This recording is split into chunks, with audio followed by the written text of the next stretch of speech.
her know. That way, if you all want to relax a few minutes, you can. Thank you very much. Morning, Your Honors. My name is Bill McCabe. I represent the appellants, Jerry and Janet Wilkins, who were the plaintiffs below. Seated at counsel table is Corey Pollack, who was the trial counsel for the Wilkins. This case stems from a March 29, 2005 motor vehicle accident. Now, the appellees were defaulted on liability, so the only issues before the trial initially were causation, permanency, and damages. And the appellees also conceded as to causation, that being that the Mr. Wilkins' low back injury was caused by the motor vehicle accident. So we're really left with just permanency and damages. Now, we contend that the trial court erred on some evidence issues, and we also contend that the trial court erred in denying motions for directed verdict as to permanency, past lost wages, future loss of wage earning capacity, future medical expenses. And by the way, I'll reserve 4 minutes for rebuttal. Thank you, counsel. Now, as to the evidentiary matters, we first submit that the trial court erred in allowing the testimony in the associated medical records of a Dr. Kamina, who saw Mr. Wilkins in the emergency room on September 29, 2007, following a work-related altercation that he had with an inmate. And the reason we submit that this is error is because it is true Mr. Wilkins didn't complain of any back pain at the time of that examination, but he didn't see her for back injury. He saw her for, I believe it was right shoulder, right thumb conditions. Furthermore, this doctor never examined Mr. Wilkins' low back, had no opinion whatever on the condition of his low back. So we submit that her testimony in the associated medical records were completely irrelevant. How is it harmful if she says, I'm not providing an opinion on his low back? Well, because it's irrelevant. It shouldn't be admitted, and it could be confusing to the jury, along with all the other medical records that were placed in evidence that had nothing to do with his low back. How does it hurt you? Because it hurts because it has no business being in there. It's just one of many bits of evidence that has no business being in the record because it has absolutely nothing to do with the low back. Is it pertinent, if the claim is that he's got unceasing back pain that's interfering with his ability to function, to see that he's engaged in fights and mixing it up with inmates in the jail? I mean, is it relevant for that purpose? Ask him if he's been in altercations. I mean, he was only asked one question about, or maybe two, about the altercations that he had. Is evidence that he was working in the jail and getting into fights with inmates? That would be relevant, sure. But this doctor's testimony and opinion that, well, when he came in that day, he didn't complain of low back pain. You're in the emergency room. You're not going to complain about, you go to the emergency room to be treated for the immediate problems. You don't talk about every single thing that's wrong with you when you go to the emergency room, and it's just irrelevant. It's one bit of irrelevant evidence. The other emergency room record that we challenged was an emergency room record of January 30th, 2010, following another altercation, this time with, I think he was trying to arrest somebody. But again, that doctor, Dr. Walters, is the doctor who actually testified. And that medical record, by the way, does show under past medical history back pain.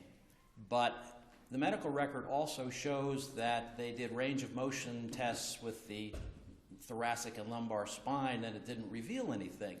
The problem is Dr. Walters, who testified, is not the person that did the range of motion studies, nor does she know how they were done. They were done by her physician's assistant, who didn't testify.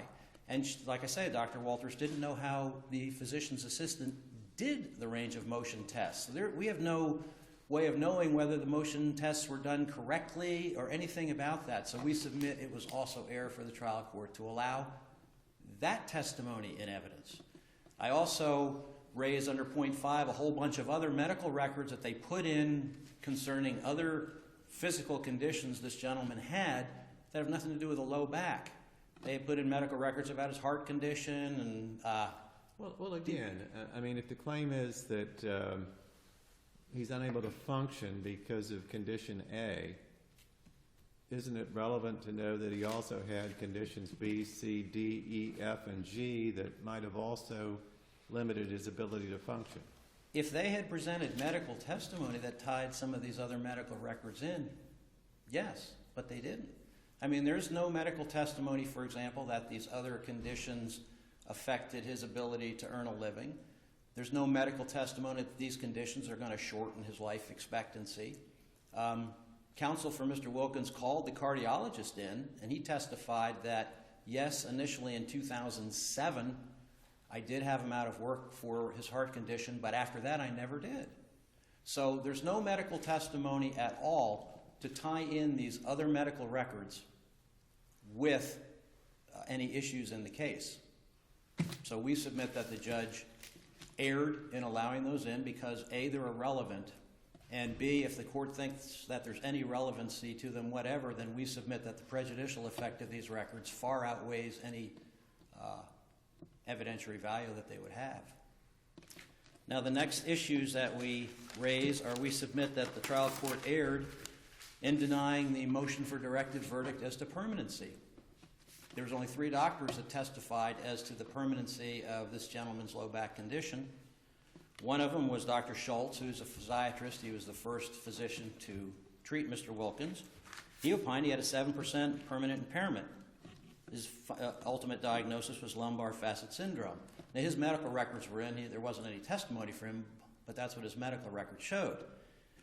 Dr. Morrell, the neurologist and pain management physician who treated Mr. Wilkins for, 7 years, diagnosed his condition as chronic pain syndrome, said he had a 7% permanent impairment rating. The third doctor is Dr. Gerber, a neurosurgeon. He saw Mr. Wilkins on 2 occasions for a surgical consult. He didn't feel that he had a surgical condition, but he indicated in his January 27, 2010 report that I suspect that he has some permanent nerve damage due to trauma. There's no evidence to the contrary. Now, on directed verdicts for permanent impairment, the Supreme Court in Wald v. Granger, and this court in Brown v. Lunskus was your most recent pronouncement, but you said that you can have a directed verdict on permanency based on expert testimony except when it is rebutted by another expert, the testimony is impeached, or there's other conflicting evidence presented. Now, here there's no rebuttal by another expert. The trial court found that none of the doctor's testimony, that Dr. Morrell's testimony was not impeached. So that leaves other conflicting evidence. Now, we submit there is no other conflicting evidence. The trial court felt that because Dr.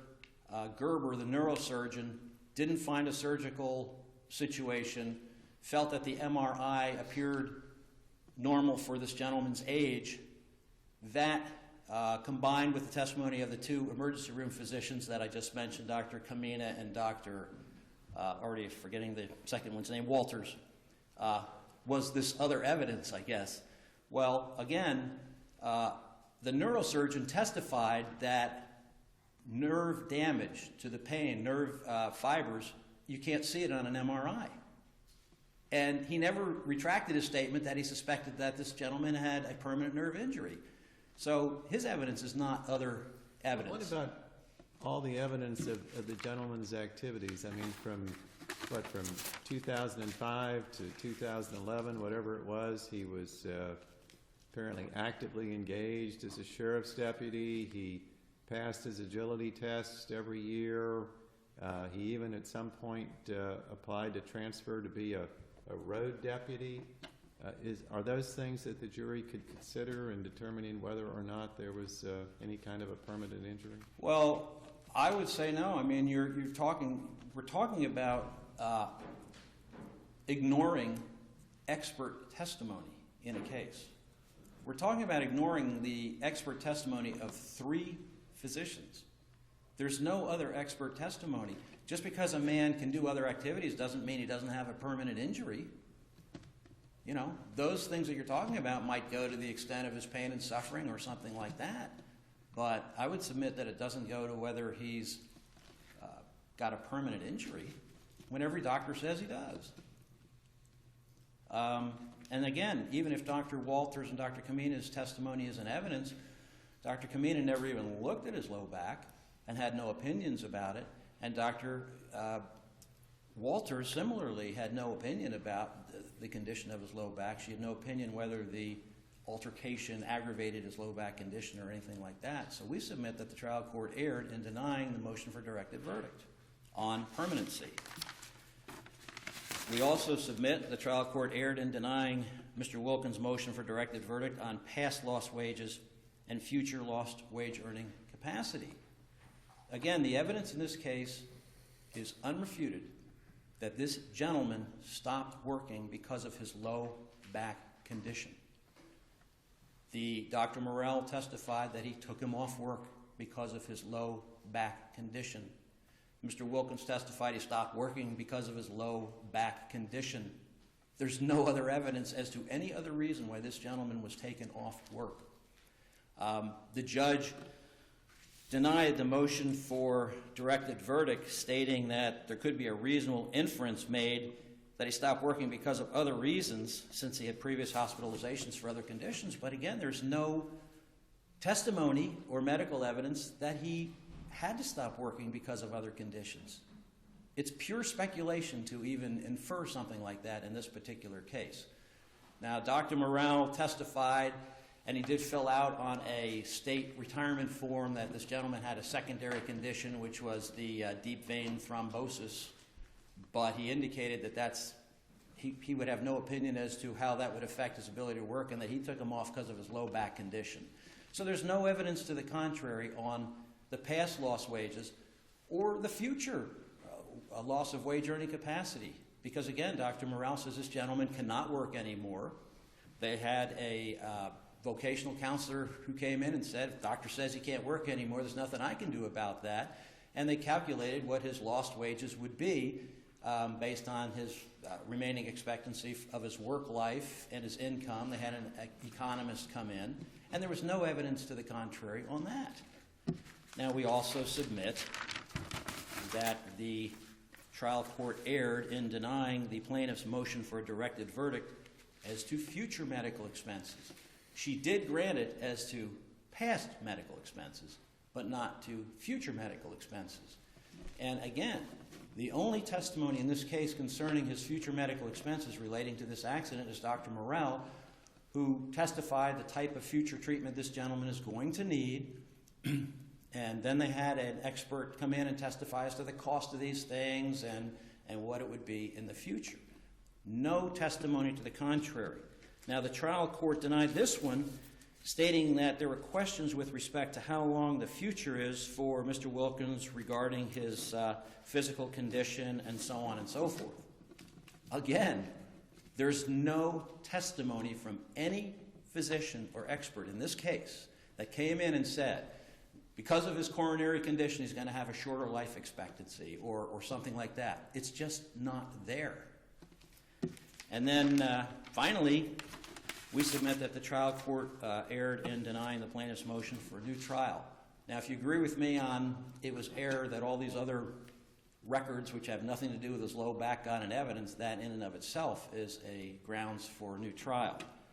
We also submit that the verdict is contrary to the manifest weight of the evidence as to the issues of permanent impairment, which I've argued, as to the issues of lost wages and future loss of wage earning capacity, as of the issues of future medical expenses. And of course, if there is a permanent impairment, then that opens up non-economic damages that Mr. Wilkins could seek and that Mrs. Wilkins could seek insofar as loss of consortium is concerned. So for those reasons, we feel that the final judgment in this case should be reversed and it should be remanded for a new trial. And I'll reserve the rest of my time for rebuttal. Okay, thank you, counsel. Thank you.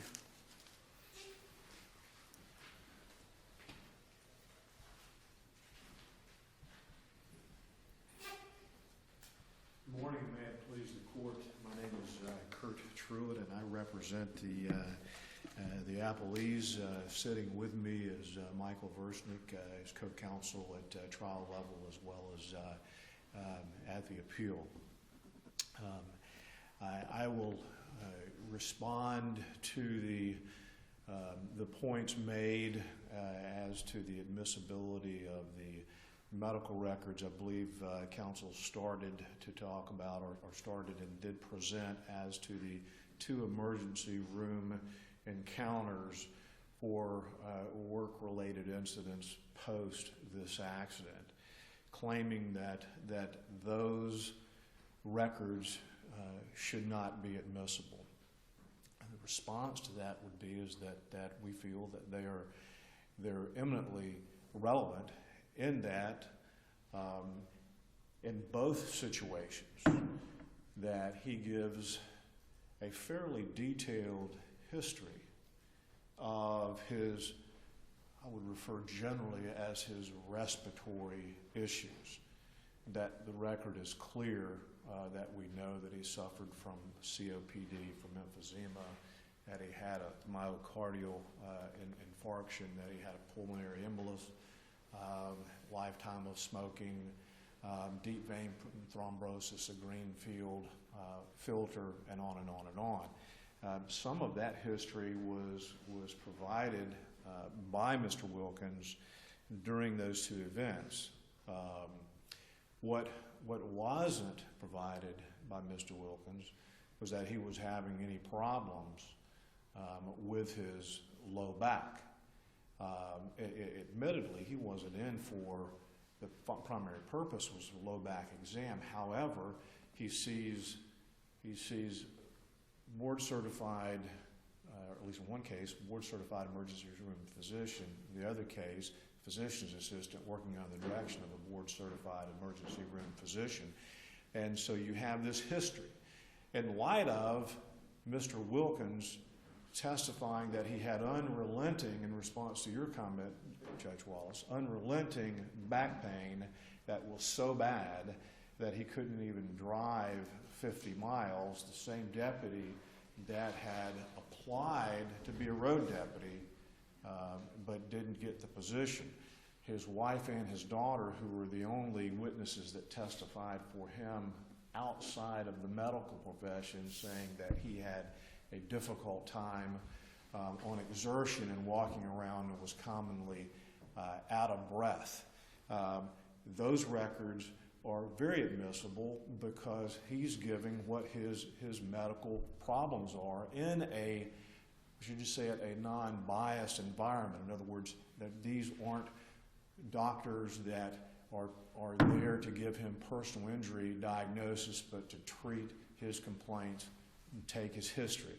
They certainly fall within 402 of the evidence code. They're relevant. Also, this, in a moment when we talk about permanency, and as far as the prongs and how does a defendant get the issue of permanency to a jury, this plays heavily in that because his history and his complaints and these 2 encounters, even though they involve altercations, they don't comport with his being an unrelenting back pain, having difficulty getting around, and telling Dr. Morrell and the jury as far as his limitations. So we feel that those records are highly probative. And in fact, in the second encounter, we have an examination of the back and the thoracic spine of the physician's assistant. And the testimony was that she was working under Dr. Walters. This was common. This was routine that she checked off on the records. But in the record, which it was the foundation was waived as far as the record's custodian. And it indicates that his low back and thoracic spine was checked, and there was absolutely no abnormalities. Now, how that it was done... But didn't she really just say that there wasn't any limitation of motion, and then it wasn't, if she pressed on it, it wasn't tender to being pressed on? Correct, Your Honor. But the record does indicate that those areas were checked. Now, The thoroughness of the examination, the detail, I would submit, would go to the weight as opposed to the admissibility. Again, we're with an examination just like we received a 4-page, we know of a 4-page examination done in 2008 for work by Dr. Hansen. 4 pages, that's included in the appendix. And Mr. Wilkins goes in deep detail as to all his conditions other than saying anything to do with his back. Excuse me. His examination said he was not here for anything acute. He listed the chronic conditions that go all about, again, what I would refer generally as respiratory issues, but musculoskeletal is normal. The neurologic examination is normal. That record was admissible. That, again, goes to show and comes back, and I know sometimes I'm mixing these issues up, but the issues that we're talking about now, I believe, go heavily into creating a question of fact for the jury on permanency, and that would show that Judge Laboda was correct in acting within her discretion and applying the strict standard for the non-movement on directed verdicts. And I would like to go right there if it's okay. The second point I hear is it based on the Wald versus Granger case, that in Dr. Morale's testimony and some others, that the defendant, that the burden shifted to the defense, and the defendant didn't come forth with evidence to make it a jury question. So the judge committed error by not granting motion for a directed verdict. While I know that the Wald case and 2 relatively recent cases from this court after Wald, in fact, both of those cases, directed verdicts were actually verdicts of no permanency were taken away by the trial court, and this court reversed in those 2 cases. But I believe if we sort of bring all this together as to what a defendant needs to prove, it really sort of takes us back to a case that Judge Kelly authored that I feel turned out to be, in looking at the Supreme Court cases, exactly correct. And that was a case of Fell versus Carlin. We use Fell versus Carlin for a variety of reasons, but it talks about, at least we put it in our brief, we talk about the standard of directed verdict, which is, of course, very, very common, and standard on review. In Fell versus Carlin, decided by this court in 2009, the verdict was for the defendant of no permanency. And the plaintiff argued correctly that every physician, including the IME doctor, felt that there was permanency. The court noted, however, in affirming, that the plaintiff overlooked the fact that the jury could reject uncontroverted opinions provided, and I believe this is where we go with Wald, provided there's a reasonable basis, such as conflicting lay testimony or other reasons, citing Wygant, of course, a Supreme Court decision coming from this court, originating in Fort Myers and Eskel v. Rhodes. What's interesting about that statement and that opinion is that the Supreme Court's most recent pronouncement on the issue is not Wald, but Vann.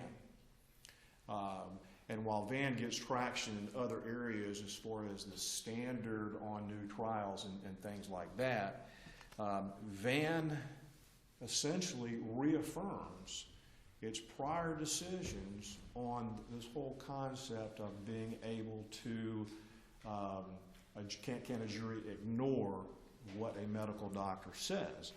And Vann says that it can if there's reasonable basis in the record. We had plenty of reasonable basis in the record in this particular case, and I'd like to quickly go through some of those things. Dr. Morale had trouble on a variety of reasons as far as his diagnosing what the situation was.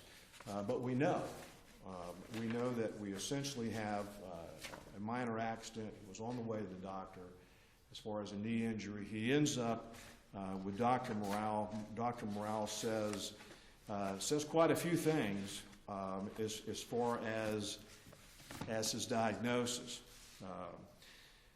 He talks about, at one point, degenerative versus traumatic lumbar spondylosis. At one point, he talked about peripheral neuropathy, which is generally related to diabetes, which Mr. Wilkins had. He also talked about reactive depression. Said pain causes lack of sleep, and sleep causes depression.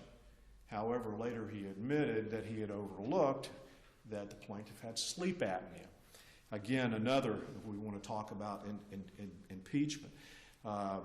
You'll recall that mysteriously that Dr. Morale finds the plaintiff has a neck injury, has an MRI, gives him a 5% impairment rating. Mr. Wilkins says he didn't know anything about a neck injury, never knew he had a neck injury, he didn't remember having an MRI, yet he gives him a 5% impairment. That's completely unexplained. Dr. Morale thinks it's related to a particular event, but really can't tell us past that, thinks it's a work-related event. He refers him to Dr. Garber, his partner, on 2 separate occasions. Dr. Garber looked at the MRIs, said they looked, I think, either quite good, remarkably good. Anyway, it's without dispute they were within his age tolerance. He had multiple MRIs. He had absolutely no objective sign of injury, no reproduction of pain. Strength was normal. He had no spasm, normal gait, MRIs look good, solely subjective and no evidence of objective complaints. Now, while we don't have from him that he says tit for tat, no, based on this, I don't think there's a permanent injury, these were his findings. And he said he suspected that he might have this, which you can't see, but he never said within a reasonable probability this is what he had. He saw him on 2 occasions. Well, when you look at Gerber, and before we get away from Dr. Morale takes him off work, he says, because of his back in 2011. Now, this is 6 years after the accident, over 2,000 days, when he was in the hospital multiple occasions, having multiple problems, that counsel feels is completely not relevant, even though it was relevant it was in the medical records that they introduced. Then we see Dr. Hansen in 2008 clearing him for work. He had a normal physical, it's 4 pages long. Then he wrote the next year, 2009, because he didn't pass the test, the agility test, and he said, well, I think you need to go back to get clearance to do this again to your cardiologist and your pulmonologist. Again, all of these things are relevant. He's claiming lost wages, he's claiming past, future, he's claiming all the elements of personal injury. And these things aren't consistent. For example, no complaints of back pain to certain doctors, complaints to others. Those aren't consistent. His wife and Mr. Wilkins says he has unrelenting back pain. In fact, he testified once that things got so bad he thought he may have to take his life. But then he applies for being a road deputy to be on the road to drive, but then later says that he can't drive very long. And his wife and his daughter says when he goes around his house and does things on exertion, he has loss of breath. Other conflicting evidence. Sergeant Emile, the cases in Wald and the others talk about lay evidence. It doesn't have to be. There's 3 prongs. One, the prong as it goes against doctor versus doctor. Yes, permanency, no permanency. Second, impeaching the doctor. And then third, there's other factors. And one of those would be other conflicting evidence. Judge Kelly mentions that in the paying decision in affirming. But in any event, we have Emil, his supervisor, who did reports and said that the only thing that he knew, that he graded out, he only knew anything about having to do with his breathing, didn't know anything about anything else. This was his direct supervisor who testified, who created reports. These would be inconsistent to what Mr. Wilkins said and to what his family testified to. In fact, Sergeant Emil was the only independent, non-medical witness who testified. Also, how do all these things, and I'd like to conclude, I know my time's running quickly, but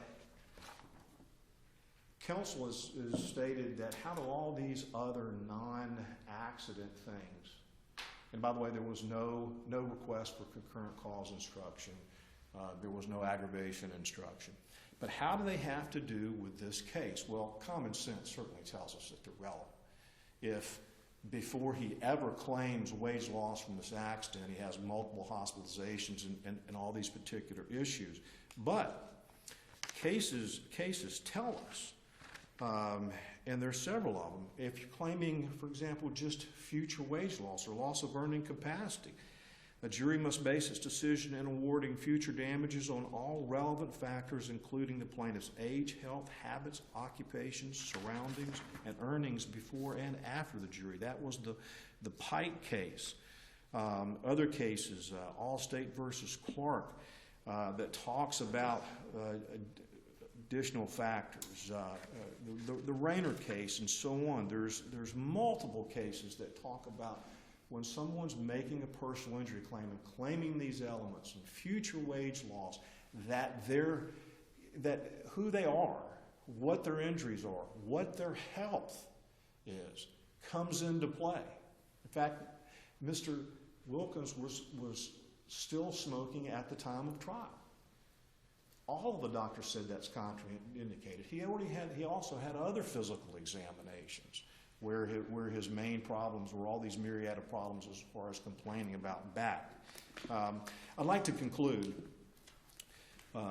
with the general proposition that cases in general should be tried by jurors, that in this particular case would submit that there is nothing to show that this judge abused her discretion, that if we follow how directed verdicts are handled, we follow how new trials are handled, if we follow relevancy, then this case, while a tortured history, was ultimately handled right in the sense that a jury, its past medical expenses and no permanency, and based on Wald, based on Van, based on Carlin, not Carlin, but Fell, that it fits. This case fits because it has enough of those factors. It's just not simply Dr. A saying one thing and Dr. B saying the other, and we've got no other factors. This case, there's a constellation of factors. And we're asking this honorable court to affirm a decision of the trial court. Thank you very much. Thank you, Counsel.